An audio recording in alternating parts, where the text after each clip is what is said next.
श्री गणेशाय नमः। ओम श्री साईनाथाय नमः। बाबा करें आपकी सभी सद मनोकामना पूर्ण। बाबा के संदेश को सुनने से पहले श्रद्धा सबूरी आवश्यक है। सदगुरु श्री साईं प्रभु बाबा आप सभी को समझा रहे हैं। मेरे सभी बच्चों, अगर मैं किसी से 1 लेता हूँ तो उसे 10 देता हूँ।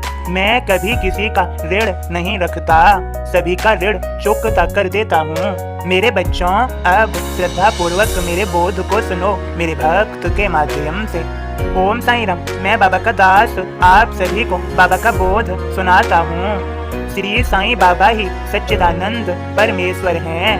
फिर साईं आदेश दें, गुफा बंद करवाएं, भक्त आज दर्शन करें, गुरु स्थान कहलाय। गुरु स्थान का नेम तो साईं प्यारा होय, अश्वगंध और दुम्बर सा पावन प्यारा होय। बाबा के बंदे सभी सब शिरडी वासी गुरु स्थान पूजन करें, पूजा 12 मासी। जहाँ तप किया साईं ने पूरे 12 साल, गुरु स्थान पावन जगह जिसकी नहीं मिसाल। इसी जगह साठे जी ने बाड़ा बांधा होय, भक्त यहाँ पर आसरा सुख भी पाते होय। नियम तले साठे जी ने चबूतरा बंधवाय, रोज हजारों आज भी दर्शन को आ जाए। श्री साईं कहते यहाँ गुरु शुक्र के वार, धूप जलाओ शाम को और आनंद अपार। श्री साईं प्रगटे जहाँ वही हो यह स्थान, पहले का इतिहास क्या नहीं किसी को ज्ञान। जैसे प्रगट हुए साईं यही बात बतलाय, सच्चिदानंद परमेश्वर शिरडी के श्री साईं। ओम साईं राम। सदगुरु श्री साईं प्रभु बाबा आप सभी को समझा रहे हैं। मेरे सभी बच्चों, वह दयालु है जो अपने प्राण दूसरों पर न्यौछावर कर देता है, जो दूसरों के लिए जीता है, अर्थात दूसरों के सुख दुख बांटता है और उन्हें सद ज्ञान प्रदान करके खुशी देता है, जिससे वह अपना मार्ग समझ सकें, अपने पथ को सुगम बना सकें, अपने जीवन को धन्य बना सकें। मेरे सभी बच्चों, सदा याद रखो, कभी भी विकट परिस्थिति हो, श्रद्धा सबूरी अवश्य बनाए रखें। कभी भी कैसी भी स्थिति हो, मेरा हाथ सदैव थामे रखें। मेरे बच्चों, मैं तुम्हें वहाँ ले चलूंगा जो तुम्हारे सभी के लिए सुखदायक होगा।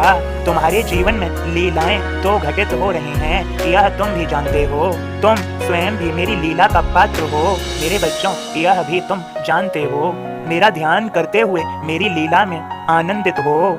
उतार चढ़ाव अर्थात मेरी लीला में सुख दुख की स्थिति आने पर उसे अपनी बुद्धि से विवेक से समझो। तुम स्वयं ही मेरी लीला के पात्र हो।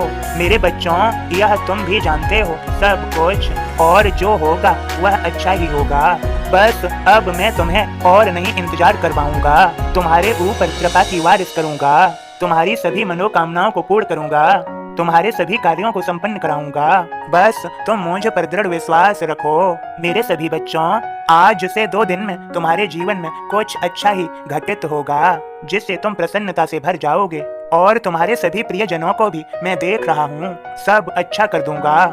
सदैव याद रखो, क्रोध का शांत होना अति आवश्यक है और सदैव स्मरण रहे, ज्यादा वार्ता करना ठीक नहीं।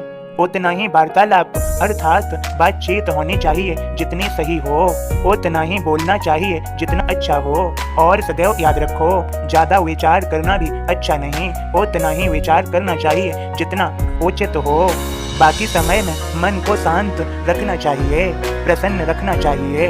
मेरे सभी बच्चों, सभी को मेरी कृपा भरा आशीर्वाद। सभी का आज का दिन शुभ और मंगलमय हो। खूब खुश रहो, सभी जीवन में खुशियाँ पाओगे। सबका मालिक एक।